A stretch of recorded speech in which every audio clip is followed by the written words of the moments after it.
শুভ সকালে একটি তিতো গাছ নিয়ে তোমাদের সাথে আলোচনা করতে বসলাম। আচ্ছা, জানো কি, কেনা সবজি যদি পেকে যায়, যেমন বিশেষ করে উচ্ছেটা, একদিন কেনার পরে পরের দিন ঠিক পেকে যাবে, একটা না একটা পাকবেই। আমার সাথেও সেম একই ঘটনা ঘটেছে জানো।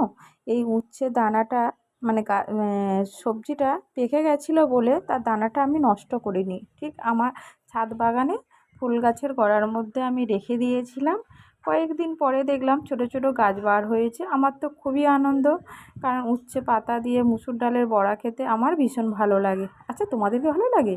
যদি ভালো লাগে তাহলে আমাকে কমেন্ট করে জানাবে যে তোমাদেরও উচ্ছে পাতা দিয়ে মুসুর ডালের বড়া খেতে ভালো লাগে। আমার খুব ভালো লাগবে তোমাদের কমেন্টটা পড়ে। আচ্ছা, মেন পয়েন্টে ফিরে আসা যাক। দানা তো ফেলেছি, গাছ তো হয়েছে। আচ্ছা, ফল কি ধরেছে? হ্যাঁ, ঠিক এই পয়েন্টটাই তোমাদের সঙ্গে তুলে ধরতে এসেছি।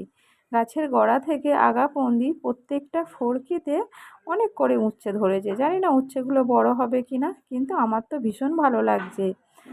আর এই যে বলছিলাম না বীজ থেকে গাছ করেছি, দেখো তার মধ্যে একটা বীজ তোমাদেরকে দেখাচ্ছি। এখন অনেক কটা বীজ আছে, কিছু নষ্ট হয়ে গেছে, কিছু ভালো আছে।